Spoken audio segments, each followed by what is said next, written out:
Blessings friends, Maia here with an Astro update. On and around July 17th, the lunar nodes will be shifting into new signs. Who is ready for some deep transformational change? Probably with a bit of turbulence. After 18 months of experiencing the nodes in Taurus and Scorpio, as well as the eclipses, we'll now be experiencing the nodes and the eclipse cycle for the next 18 months in the energies of Aries and Libra. The nodes of the moon are extremely powerful. They are said to govern our life's journey in and out of multiple lifetimes like a karmic destined river.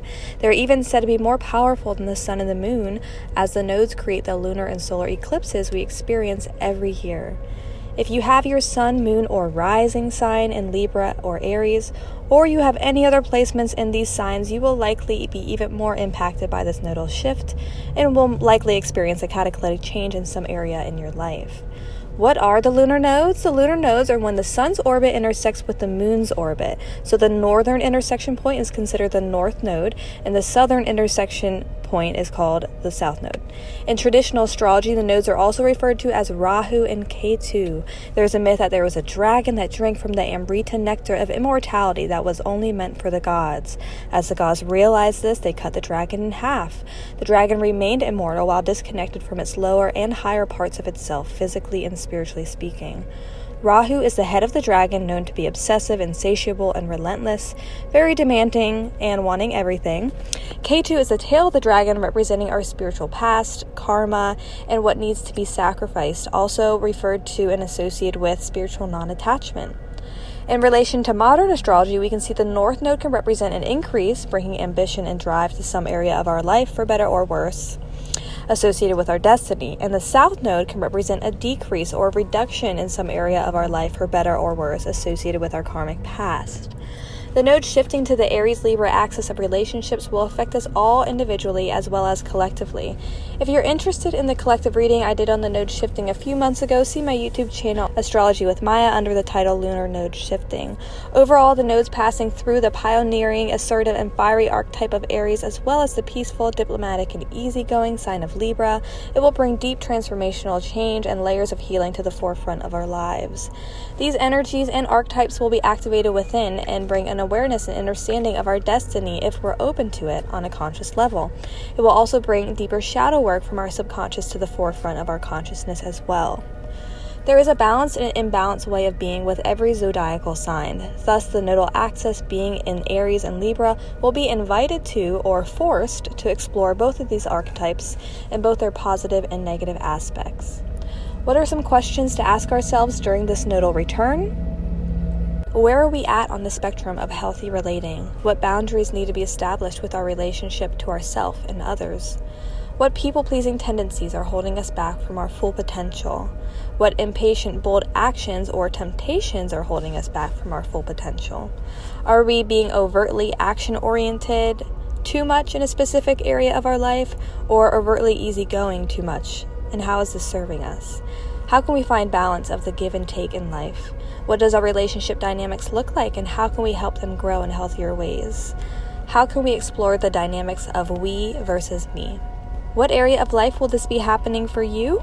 For Aries, this is going to be happening. The north node is going to be transiting your first house, and the south node is going to be transiting your seventh house. So there's going to be a call to action or an embracing of oneself and identity, outward appearance, new endeavors, and the physical body. And there's going to be a releasing or a sacrificing energy, Libran energy, around one's personal and business relationships, as well as contracts and marriage. For Taurus rising, this transit is going to be happening. Your north node is going to be in your 12th house, and your south node is going to be in your 6th house. And this, for the north node, there's going to be a call to action or an embracing around the unseen realms, the spirituality, dreams, divine knowledge, emotions, and the subconscious. There's going to be a releasing and a sacrificing energy around hard work, being of service, daily routine, and one's health. For Gemini rising, the north node is going to be transiting your 11th house, and the south node is going to be transiting your 5th house. So for the north node, this is going to be a call to action and embracing around large groups of people, friends, networks, teams, and future hopes. The South Node, there's going to be a releasing or a sacrificing in regards to one's creativity, self-expression, childlike energy, and children. For Cancer rising, the North Node is going to be transiting your 10th house, and the South Node is going to be transiting your 4th house. So with the North Node, there's going to be a call to action and an embracing around one's career, place in society, leadership positions, and public reputation. And there's going to be a releasing or a sacrificing around one's home, family, lineage, and inner security. For Leo rising, the North Node is going to be transiting your 9th house, and the South Node is going to be transiting your 3rd house. So with the North Node, there's going to be a call to action or an embracing around global travel, higher learning, belief systems, publishing, and teaching. And with the South Node, there's going to be a releasing or a sacrificing around communication, writing, local community, neighbors, and siblings. For Virgo rising, the North Node is going to be transiting your 8th house, and the South Node the 2nd. With the North Node, there's going to be a call to action and embracing around shared resources, passive income, investments, and inheritances. With the South Node, there's going to be a releasing or a sacrificing energy around one's income, how they make money, material possessions, as well as self-esteem. With Libra rising, the North Node is going to be transiting one's 7th house and the South Node in the 1st house. With the North Node, there's going to be a call to action and an embracing around one's personal relationships and business relationships, as well as contracts and marriage. With the South Node in the 1st, there's going to be a releasing or a sacrificing around one's self and identity, as well as physical body, new endeavors, and appearances. For Scorpio rising, the North Node is going to be transiting your 6th house, and the South Node is going to be transiting your 12th house. With the North Node, there's going to be a call to action and embracing around one's hard work, health, daily routine, and being of service to the world. And with the South Node, there's going to be a releasing or a sacrificing energy around the unseen realms, one's spirituality, dreams, and emotions. For Sagittarius rising, the North Node is going to be transiting your 5th house and the South Node in the 11th house. With the North Node, there's going to be a call to action or an embracing around one's creativity, self-expression, childlike energy, and children.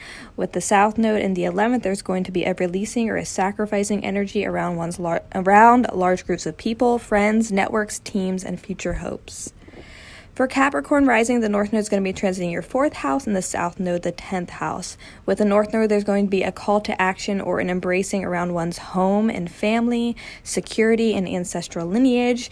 With the South Node, there's going to be a releasing and a sacrificing energy around one's career, place in the world, leadership, and public reputation.